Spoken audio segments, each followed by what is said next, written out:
In the previous episode, Wisteria sacrificed her vision to make a contract with Marbas, and he saved her life. At night, we see a dilapidated building, where Snow is threatening demons. This demon looks like a bat, who is terrified enough to death. Demon pleads with him to spare, but he is not in the mood to leave him. Also, Snow inquires about the red-haired demon. He doubts him, so he wants to know more and more about him. The Bat Demon is shivering because of fear and replies that he doesn't know. The Bat Demon cannot complete his statement because Snow has killed him with his gun. As a result, the Bat Demon starts screaming because of pain and vaporates like water. In addition, he repents that he is unable to catch him. But next time, Snow has decided not to spare him at any cost. Scene changes when Marbas takes Wisteria to the rundown house. Wisteria is blind now, that's why. She is dashing with other things in the house. So, Marbas asks her to sit on the wooden chair. She is surprised that Marbas has the house to live in. So, he explains that he has taken this house from humans in the form of a contract.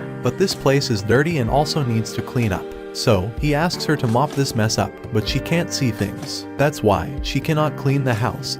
And the most shocking thing is that Marbas has to sweep the house. After putting in so much hard work, he has cleaned up the house. Even the house starts shining, and Wisteria can smell good now. Soon, she can hear voices that are coming from her stomach. She reveals to him that she is hungry. In addition, she hasn't eaten anything since yesterday. So, her body needs energy that can only grasp from the meal. Apart from this, Marbas knows that human needs food to live. Now, he needs to take her outside for food and shopping. Although he is tired, he takes her outside. Scene changes when he asks her to try many dresses. He wants to make her as beautiful and elegant as much as can, because she is in his custody, and he wants to take care of her as much as possible. When she tries on a dress, it is frilly, and she tries another that proves puffy. But he doesn't lose heart and asks her to change to another big one. When he inquires about her size, she asks him to leave her, because she can buy her clothes herself, and she is shy in front of him. Marbas does as she says and chooses the dress she wants outside.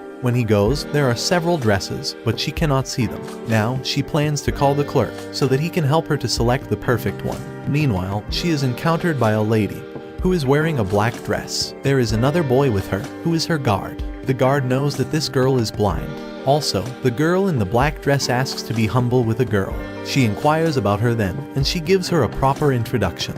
Her name is Diana Blackbelt, and she belongs to the Earl. It means she belongs to the elite class, and Wisteria, who has suffered a lot, has compelled her to bow down in front of her. But Diana is humble and inquires about what she is doing here. It can be dangerous for her to come here, so she is concerned about her. Wisteria replies that she is not alone and coming here with someone. Furthermore, he will come here to take her with him.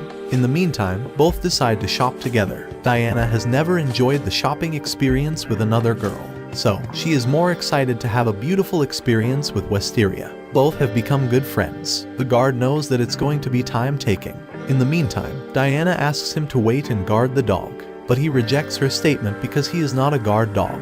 Thus, he orders her to come back after an hour. Now, she wants to grab the perfect clothes for her outstanding appearance. When the guard is going, he inquires whether Wisteria is Cat, but she watches him in bewilderment, and the guard rejects his idea. Apart from this, Marbas thinks he should take her from the shop.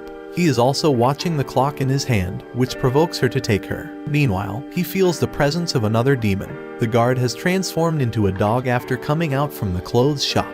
At the same time, Marbas looks at him and inquires if he is Nabrius. Now, Nabrius also recognized him and asked the reason for not presenting at the dog sect. Scene jumps to the past, where everything is burning, and we can see the dog-like figure. But he is standing on his feet and talking as if Marbas and Nabrius can't. He is actually Nabrius, one of the 13 calamities of the wasteland. Also, he is the watchdog of the netherworld and potent. Nabrius also wants to inquire and tells him something. So, he asks him to talk with him in loneliness. Both agree, and Marbas follows him. In the following scene, both dressed and thanked each other for choosing a fabulous dress. When Diana comes outside, then she looks at Marbas with Nabrius. She inquires if he is his friend, but he is not ready to accept. Soon, Wisteria also has realized that the person standing with Nabrius is Marbas. Diana asks him if her red coat looks great on her, but he gives her a negative reply instead, and he has no concern for her. She becomes furious at his reply. Meanwhile, Wisteria has too much attached to her and asks if they can meet again. Diana is so kind and humble that she allows them to come to her house. So, Wisteria can go to her house whenever she wants to go. After that, she follows him because Naberius has gone. Marbas also takes her to the elite restaurant and asks about her shopping experience. It is a fantastic experience, and Marbas asks her to be normal because they are in a private restaurant. Therefore, she should only care about manners a little, but she still thinks she will break the plate if she touches them. Marbas has also realized that she is confused and decided to do as he thinks. He takes a spoon of soup and moves to her, but she is feeling shy about having it. Then he inquires whether she wants to be her slave, or a lady with whom he will take care of her. Then she opens her mouth and consumes. After consuming, she cannot restrain herself from sharing that this soup is mouth-watering. She also inquires about the dish's name, and Marbas reads out the dish's name to satisfy her. This dish's name is a seasonal vegetable soup and she loves a lot. She also offers him food with her, but he doesn't want to eat human food. Wisteria is overjoyed because he never eats such delicious food before. She also shares an incident when her brother shares a piece of bread with her, although she cannot find him, but she misses him a lot because her brother has struggled a lot to earn the food, and she is proud of him. In addition, she wants to give him a chance so he can be proud of her. Meanwhile, we also see Snow, who is searching for his sister. He also looks at the girl, whose hairs are similar to her sister's. He becomes disappointed when he looks at her face, because she is not his sister. Scene jumps to the present, where Marbas feels pity for her and starts eating with her.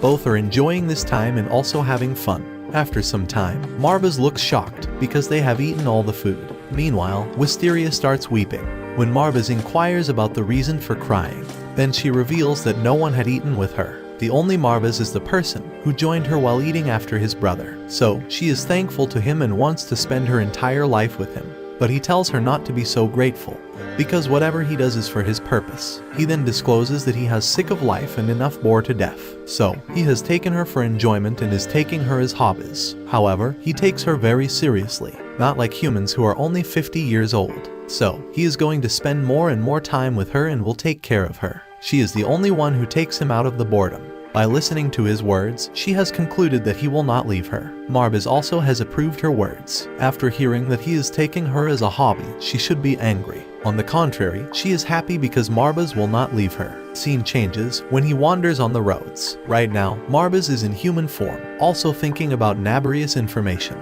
He has informed him that the committer of atrocities has also lost a dangerous demon. If this information is appropriate, then the hunter will also come to hunt them. So, he is worried about him. Meanwhile, Snow, who is also passing by the same road, looks at him. Marbas' appearance exactly looks as the older man has said. Furthermore, his long red hair and strong sixth senses tell him this person is strange. So, he starts following him. Soon, Marbas also realizes that someone is chasing him. Scene changes when Marbas sits in the restaurant and Snow also appears. He takes permission to sit with him, but under the table, he points the gun at him. He tells him that he is Wisteria's brother and wants to meet with her. He also inquires about his relationship with her, but Marbas is not responding and just listening to him properly. In the meantime, he thinks Demon doesn't help anyone without consideration. So, if he is helping his sister, then there is his purpose behind it. Snow informs him that he is going to take her sister back. Also, a waiter puts the tea in front of him that he doesn't order. At this time, Marbas turns into a demon and tells him that his sister is the only reason to get rid of his boredom. He also entangles his gun's hand with his red hair so that he can't shoot him. Marbas tells him to meet him in the eastern outskirts of the town. He also informs him to come to the forest alone, where he can meet with his sister. Marbas also knows that this scene is going to be entertaining for him. While returning, he memorizes the words of Wisteria, who wants to live with him. Also, Snow wants to take her with him. Suddenly, Marbas becomes furious and doesn't know why he is angry. Furthermore, he went to his house and asked her to pack her luggage, since they would move soon. She is shocked, because taking so many belongings will be challenging to move on. But he tells him he is not alone in carrying the things. When he takes her out with him, her brother is outside and happy to see her. A statement in his hand also depicts that if he tries to do anything, he will kill her. Snow inquires about where they are going. She replies that they will watch the world and cannot recognize her brother. Meanwhile, Snow discloses that he is her brother and can't permit her to go with the demon. By saying this, he aims his gun at him and shoots. But these bullets are nothing before him, because he is strong. Wisteria is also happy that bullets can't hurt him. Snow says she should be happy by meeting with him and doesn't think about him. But Wisteria responds that she is happy with him. So, he can't hurt Marbas, because he has helped her a lot. In addition, she also warns Marbas not to hurt his brother, otherwise, she will not forgive him. However, Marbas has no intention of hurting him. but Snow thinks she is trapped by a demon and wants to kill him.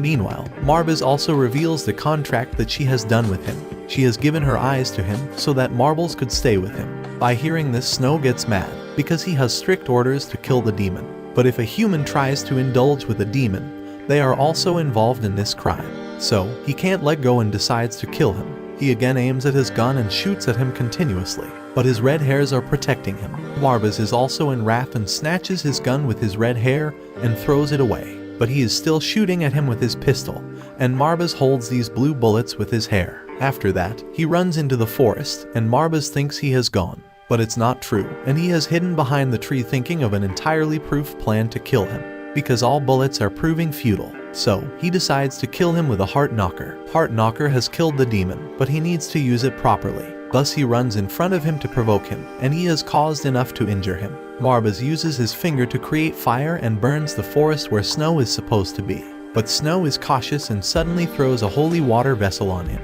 This holy water starts burning him, and he cannot counterattack him. Meanwhile, the smoke disappears, and Snow appears, gun in his hand. Wisteria is worried about Marbas. She runs to him and Snow shoots him. Snow is shocked because the bullet is going to hurt her. But Marbas makes a quick movement and comes in front of her. A heart knocker penetrates his hand, and he is injured. But he asks her not to worry about him. Snow is shocked at how a demon can protect his contractor. Also, he has realized that this demon is different and will always protect his sister. Marbas also has gotten an answer to his question that a contract is worth more than family relations. But Wisteria clears his misunderstanding that she is not all doing for the contract. Scene jumps to the past, when she was alone in the cage of her former owner. Then there is no hope and future for her. At this time, only one person appears who brings happiness to her. While talking with him, she had forgotten all the memories and grief. Scene jumps to the present, where she reveals that she has decided to stay with him. Both are watching her in shock. Snow also remembers when she climbs on the tree to grab his attention. She can hurt herself but wants to take his brother on a holiday so that she can spend time with him. Snow knows that she is not going to change her mind, and he screams because of frustration. Scene changes when he is taking leave from them, but he doesn't forget to warn him about getting hurt by his sister. He also tries to divert the attention of his bosses, who can take their lives. For him, his family is more important than his job. Snow tells him to take care of his sister when he confronts the hunter, because they can't always run from them. So, he should give priority to his sister's life instead of himself. Otherwise, he will kill him no matter if he has to contract with a demon to sell out his soul. Snow takes leave from her and promises that he will meet with her again. Marbas also goes from here, because this place is also unsafe for them. Moreover, he thinks that Snow and his sister will amuse him. Marbas has found his entertainment, and bored life has ended. This is how the second episode of The Tale of Outcasts ends. If you want the third part, comment below with the Immortal Demon Part 3. And for the previous part, watch the video of left side or check pinned comment. Also, subscribe to Annie Summary for more anime recaps.